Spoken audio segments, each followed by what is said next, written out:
All right, welcome to Nearpod lesson 4.7 Reactivity Trends or Patterns in the Periodic Table. As always, please make sure you title your notes lesson 4.7, what it says in red here next to the title. And then in this video, there are 4 key ideas we need to learn. 1, know the reactivity pattern in the periodic table and why it follows that pattern. And that will let you know and be able to define something called electronegativity and ionization energy. And third, know the pattern for those two. So know the pattern for ionization energy and electronegativity. And also know why the noble gases are non-reactive. This is kind of review, the fourth one at least. The other 3 definitely did not learn yet.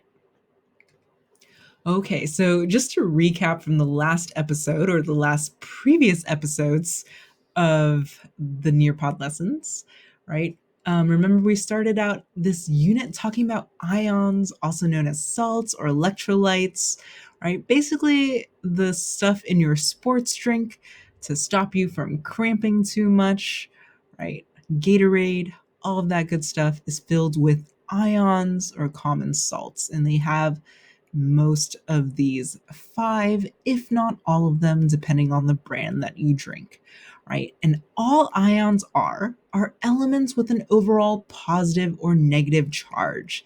So at the end of the units, our goal is to be able to figure out, right, if we are missing a certain ion, if we have a patient that has too much of a certain ion, so on and so forth. And in order to design a test for this, we have to be able to understand something about the periodic table or the patterns in the periodic table. So far we've been learning different patterns in the periodic table, and this is just a continuation of that. So one of the patterns that we talked about in Zoom class today that you may or may not have figured out is the reactivity pattern. So let's go into detail about that. So you might have noticed from the demo, or maybe not, that when we exploded lithium, sodium, and potassium, lithium was the least explosive and the most explosive was potassium. Right? So the further down you go on the periodic table, the more explosive or reactive an element becomes, right? This is mainly true for just groups 1 and 2.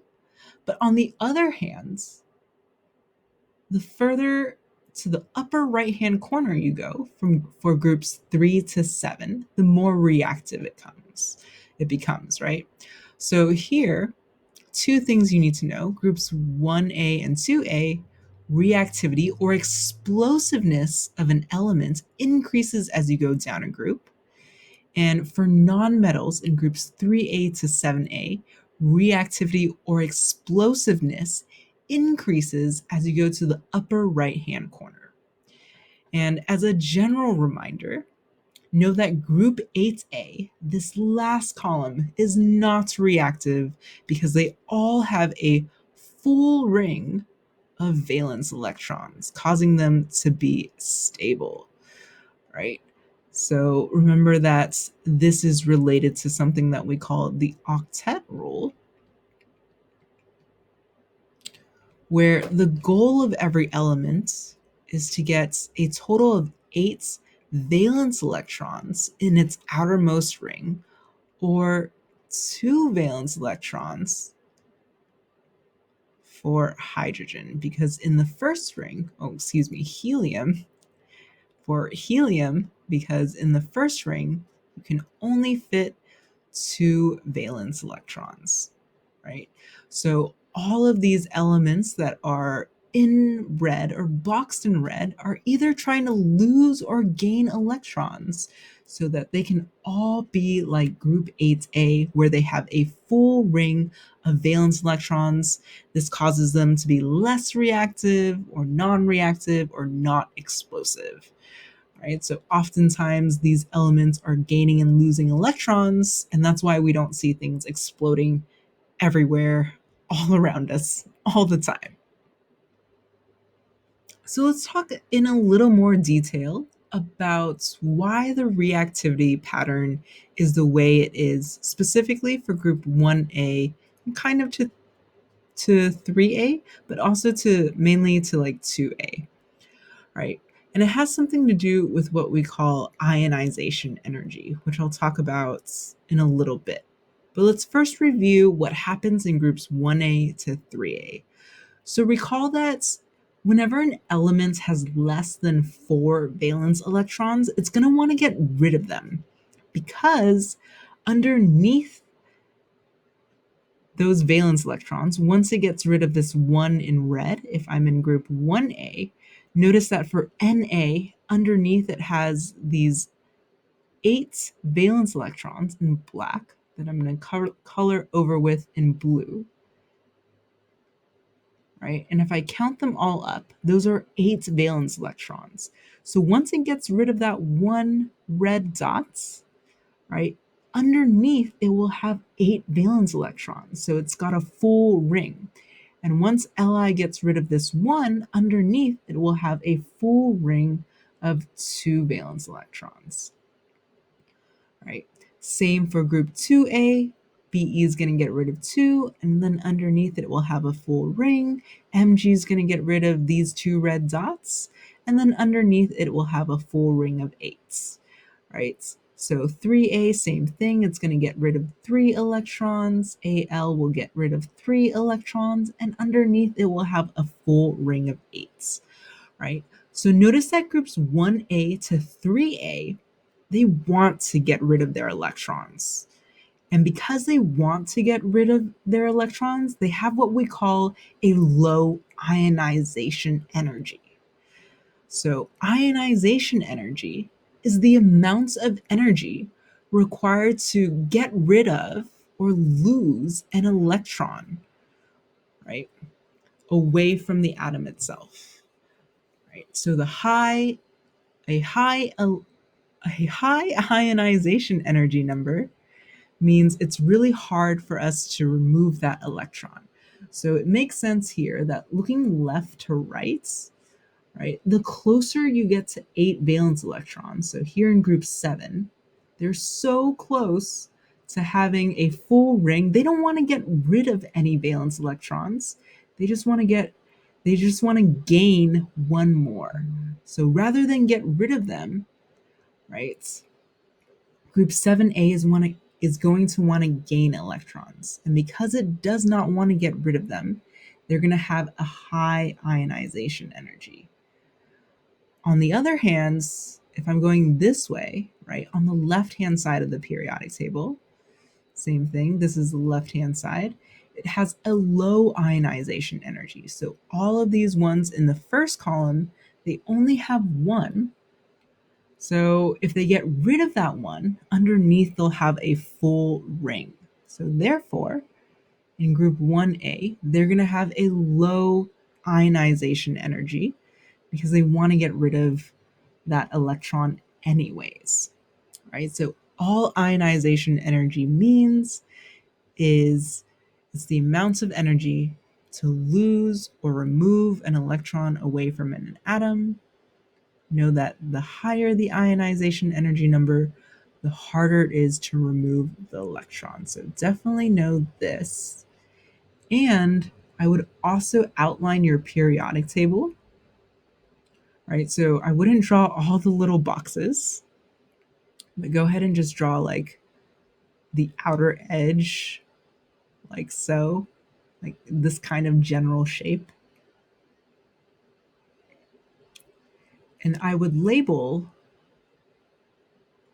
that low ionization energy is at the very bottom here. And the more you go up, the higher the ionization energy, right? And the further you go to the right, the higher the ionization energy, right? So in purple, I find that students understand the purple lines more than they understand the red lines. So it's up to you which one you want to write down, either the purple version or the red version.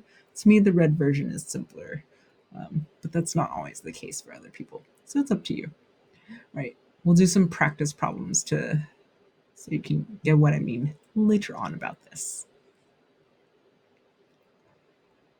So, another thing you might notice about the ionization energy trend that you should have in your notes is the fact that it's harder to remove an electron the higher up you go. So, the smaller the atom, the harder it is to take away the electron, which is kind of weird because if you think about it, if something is small and puny, like if I'm trying to take candy from a baby, or an electron from a baby, it should be easier than taking an electron or candy from a large atom or human being, right? And that's not necessarily true because of something called the shielding effect, right? So this trend is kind of weird in that the higher up you go, the harder it is to move an electron, and the lower down you go on a periodic table, the easier it is to remove an electron. And this has something to do with something called the shielding effect, right? So the shielding effect is basically this. You might see a lot of these graphs in the chemistry books, but I think it's much easier if I show you three atoms, right? So let's take a look at lithium, sodium, and potassium. So this is lithium, this is sodium, and potassium.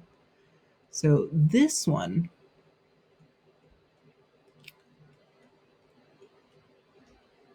is harder to take away the electron. So, what we mean by that in chemistry terms is that it has a higher ionization energy, right? And I know that these terms are new, so just think of it as the definition first, right? So, here, K is easiest to take away the electron, or it has a lower or the lowest ionization energy, right? So remember that in the center of our atom are protons with a positive charge. So here I have a charge of 3 plus. This one has 11 plus, and this one has 19 plus. So if I want to get rid of the outermost electron, it's actually easiest to take the electron away from potassium, right? Away from potassium because of something called shielding. So shielding is basically this. So here I have my plus charge in the center, but on the rings, I have all these minus charges. And that's blocking the magneticness of this last electron, right? So remember, opposites attract. So if this is positive and this is negative, right? The magnet's going to get pulled here, here, here, maybe before it can reach all the way to the one that it's trying to cling on to. So it's much easier to remove this electron away, right? On the other hand, right, if I only am looking at lithium, right, if these two electrons are hanging out here, this positively charged proton can keep this in and pull it in a lot easier. So think of the fact that these two magnets of opposite charges are going to attract, and they have more room to pull each other closer together because they are closer together, right? This one, because it's so far away, it's going to be easier for you to steal this one, right? This one's much easier to steal. So therefore, it has a lower ionization energy the bigger the atom is, because these two magnets are farther away, right? These two magnets, the positive proton and the negative electron, are closer together, so it's going to have a higher ionization energy, meaning it's harder to steal this one than it is to steal this electron. So for this slide, the main thing you need to know is this little asterisk. This thing is called shielding effects, and just think of them as magnets, right? And just know that the larger the atom, the less easily it can hold on to the electrons. The smaller the atom, the better it can hold on to electrons. All right, so let's talk about why the reactivity pattern for this section of the periodic table gets more reactive as it goes to the upper right-hand side towards F, right? So F is the most reactive, and then I think it's Ti, titanium, is the least reactive on the bottom left, right? And this has something to do with the fact that groups 5A, 6A, and 7A all are pretty close to having 8 valence electrons. So all 3 of these groups want to gain valence electrons because it's much easier for them to gain either 3, 2, or 1 valence electrons than to get rid of 5, 6, or 7. Right? So group 5A is going to want to gain 3 valence electrons. These 3 dots shown in yellow. And then it's going to look like group 8A where they're super stable. Right? P is going to do the same thing because it's also in group 5A. In group 6A, it's going to want to gain 1, 2, 1, 2. 7A, it's just 1 away from 8 valence electrons total. So anything in group 7A is going to gain 1 valence electrons, right?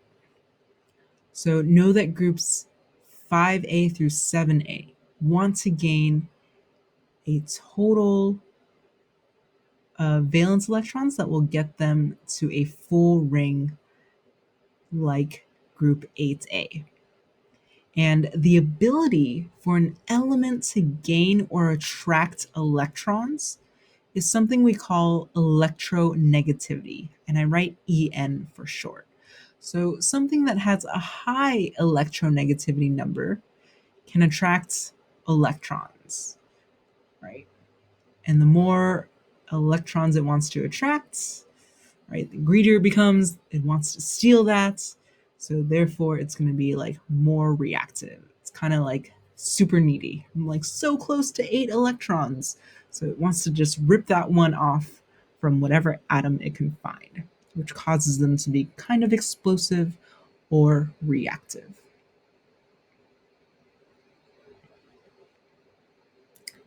So for this particular slide, definitely know, oops, definitely know the definition of electronegativity, this one, and then also know why groups 5A and 7A want to attract electrons, right? Because they want to be stable, 8 valence electrons, therefore they're going to have a high electronegativity. All electronegativity means is that they want electrons. So beyond the definition of electronegativity, also know the trend, right? So just like before, for all the other trends, you want to outline and draw the outline of the periodic table in your notes. And then on the bottom left corner, label it lowest electronegativity. Or if you want to write shorthand, you can just write EN, short for electronegativity. And then on the upper right-hand side, it's going to be highest electronegativity. And if the diagonal is kind of confusing to you, I would draw the arrow going left to right, highest electronegativity on the right, arrow going from the bottom to the top. So most electronegative elements on the top, right? Something that you should note is that remember that electronegativity is all about wanting electrons, right? Who can attract the most electrons? But remember, group 8A does not want any electrons. It's already stable. It has its full ring of 8. So note to yourself in your notes that group 8A is not electronegative. They don't want any electrons.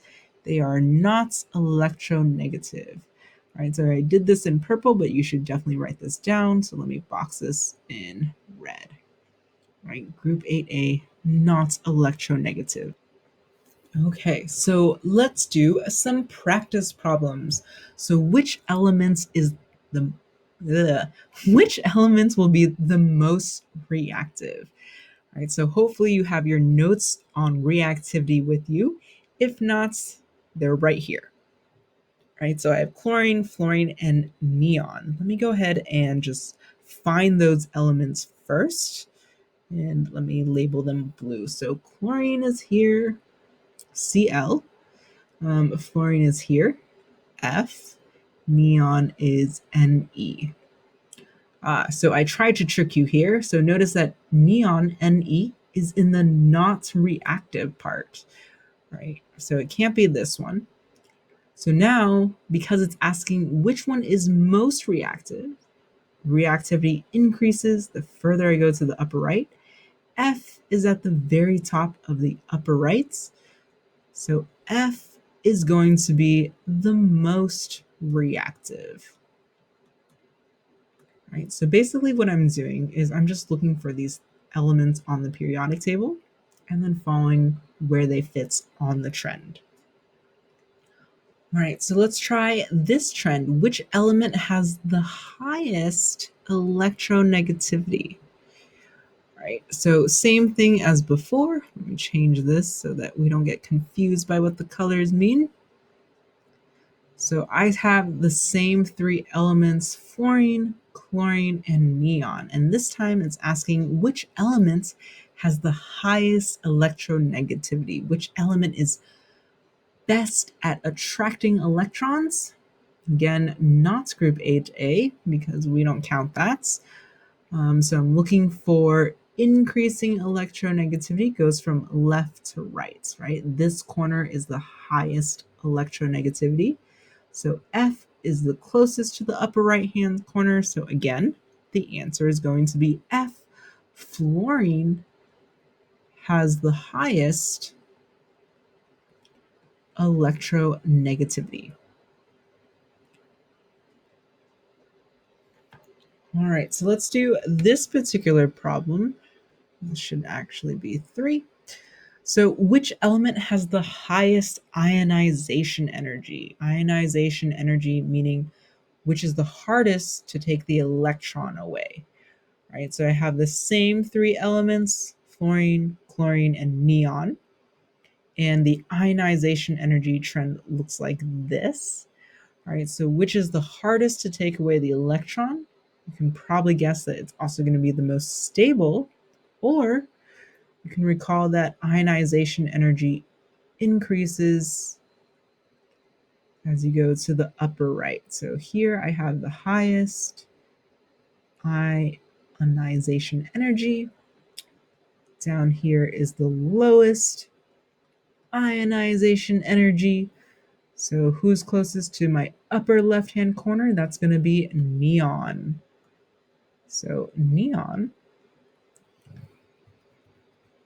has the highest ionization energy, which makes sense, right? It has a full ring of 8 valence electrons. It doesn't want to get rid of any electrons, nor does it want to take any electrons. So it's going to be super difficult for any other element to strip neon away from its electrons. It wants to keep everything it has.